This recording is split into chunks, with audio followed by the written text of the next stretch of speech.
Welcome to another home workout. You're so sad. Okay, so we are going to show you two different movements that we're going to combine in a warm-up today. Once we've shown you the movement, you guys are going to come back to me and I'll tell you how to do it and how to set your timer to get through this. Now the first movement is a walking groiner, which we're going to do for lots of repetitions. Consider this an important quality movement for opening up the hips properly, which we will need for today's session.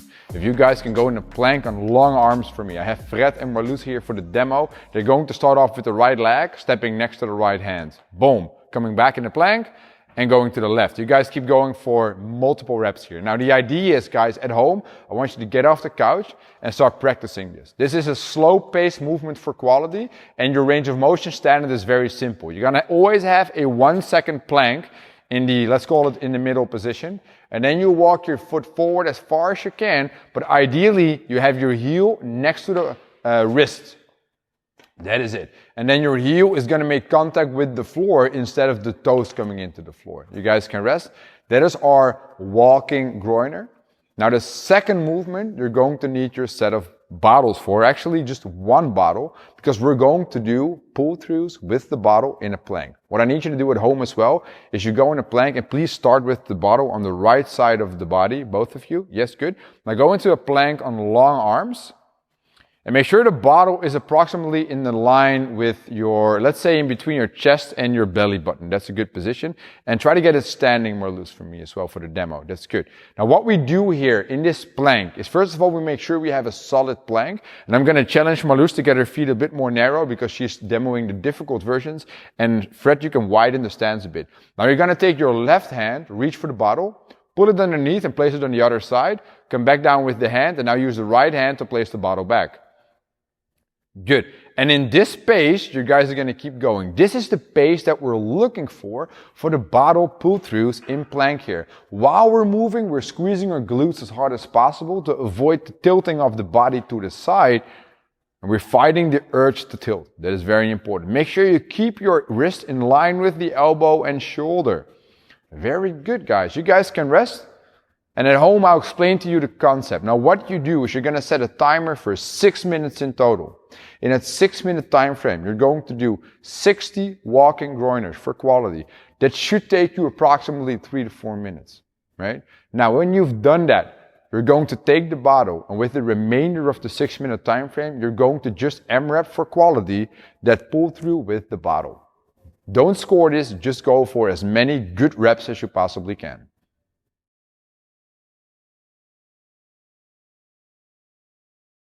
Part 2 is going to be plain mobility. We're going to have our interval timer set at 8 intervals of 30 seconds of work and 15 seconds of rest. We're going to have 2 stretches, but each stretch has 2 different directions. So we'll do left, right, interval 1 and 2, and then stretch number 2, left, right, interval 3 and 4, and then we do one more round of that.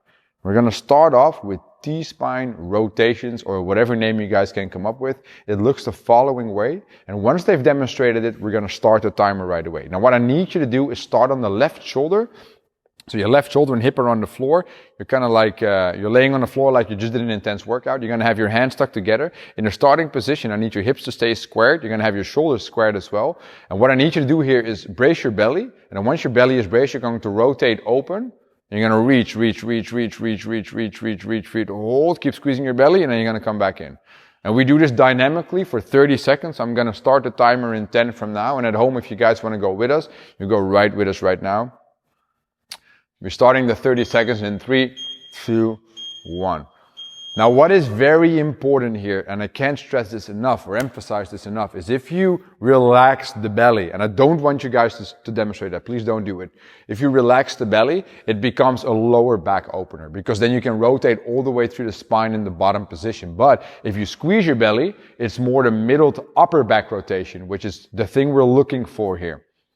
Nice, guys. 30 seconds in one direction. 5, 4, 3, 2, 1. Now we have 15 seconds to switch to the other side. Yes, we go in the same start, just square the hips and square the shoulders, get both hands touching each other. And in 5 seconds, we'll start with our second set in the other direction of the T-spine rotation. Here we go. Rotate open, keep squeezing your belly, suck in that belly button as hard as you can. Reach for the floor. And like if you guys are looking at this, they're not touching the floor. There is no point they're looking for. They're not having a point of performance like you need to touch the floor in order to have a proper rep. No, you're just challenging the body. Squeeze the belly, rotate open, and feel the upper back getting more subtle while you're doing this. Good job. You guys keep going.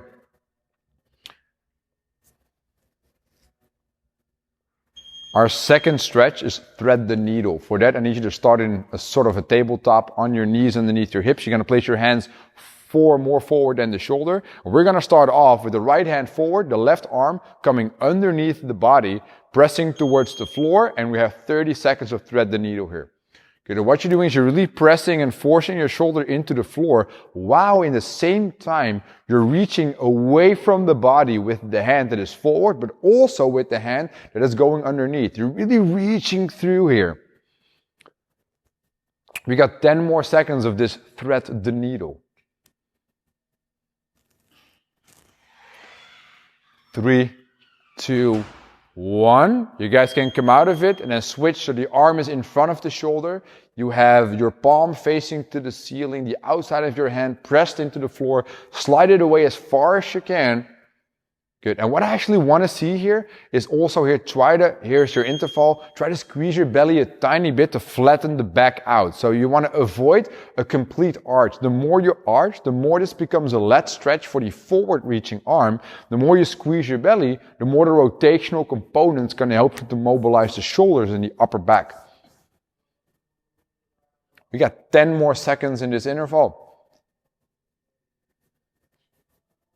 5, 4, 3, 2, 1, and rest. Now that was one complete round. I need you guys to do one more round on your own. And if you want to do a cool down after today's session, guess what? You can do all of this stuff again.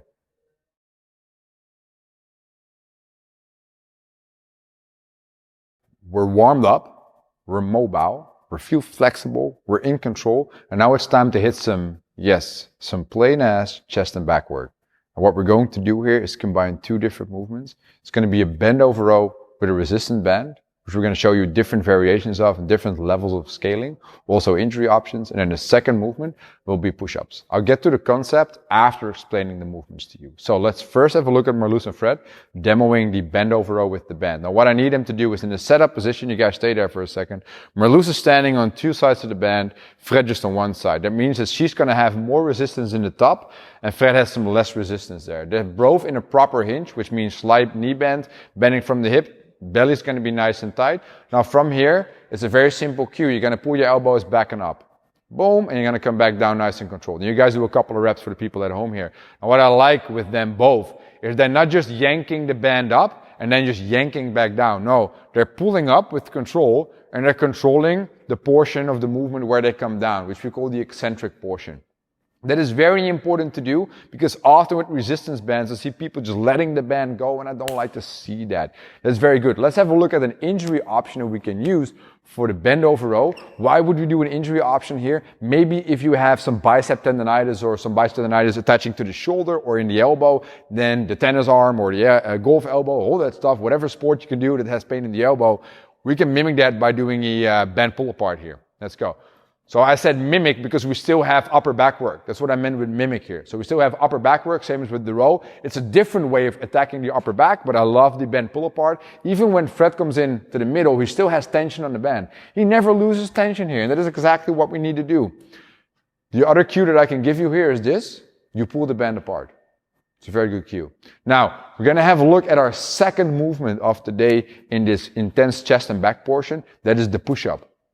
A classic push-up, but what we do is I'm going to first have Marloes and Fred show you a couple of regular push-ups, and then we're going to show you tons of different scaling options here. Marloes and Fred both go in your regular plank, please. And for the people at home, let's do 4 controlled and nice push-ups, unbroken.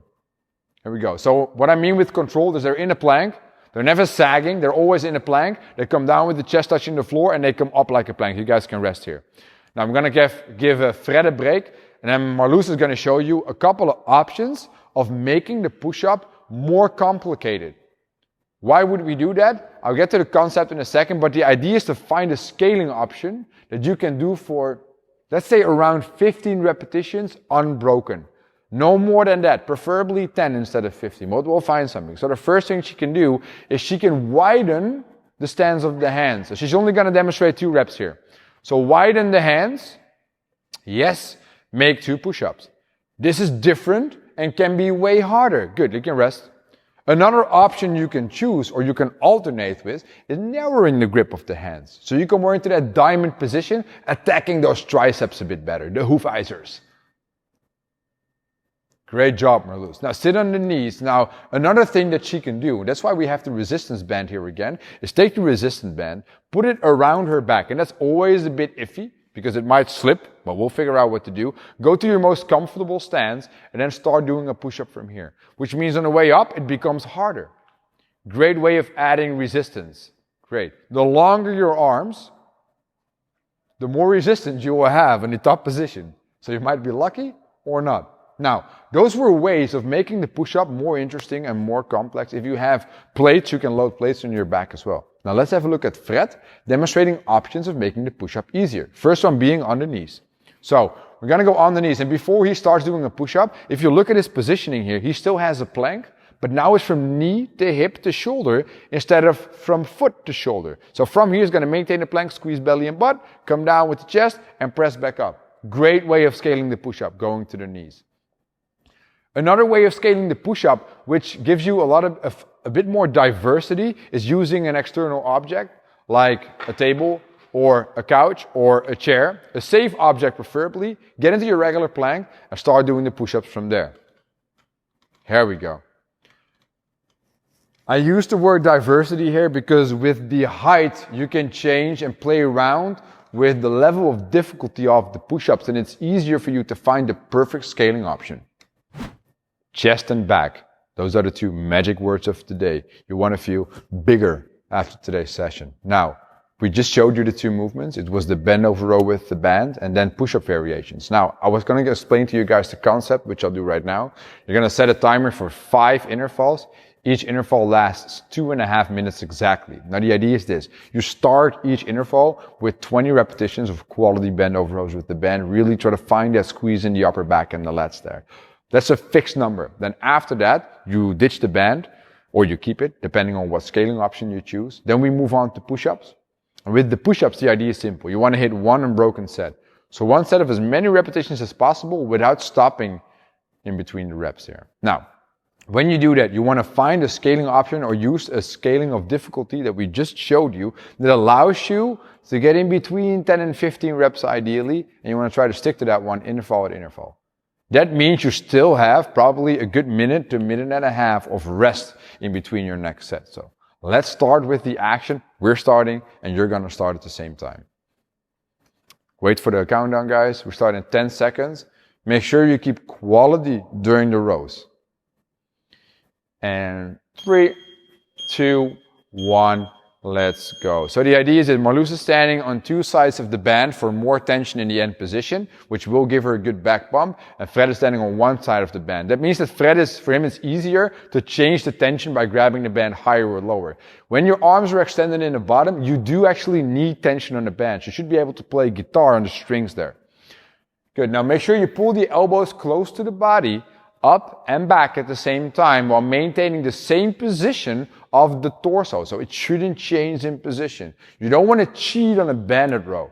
That's definitely not the thing we're looking for here. Upon completion of all 20 reps, that probably will take you a while. They're already working for 40 seconds right now, which probably is about 2 seconds a rep. Yeah, I was counting correctly there.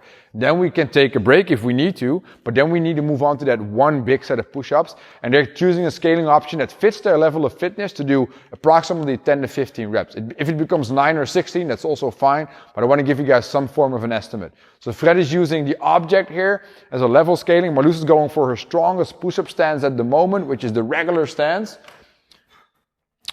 And if you're in awe and you're like, what do I have to do? Rewind the video a tiny bit and we've showed you like 6 or 7 different options of push-ups that you can do. Nice. 1 unbroken set. So 1 set almost until failure. You want to stay away from failure for about 1 or 2 reps. You probably can recover a good minute and then you're going to hit your second round, your third, your fourth, and your fifth, and you feel like boom when you're done.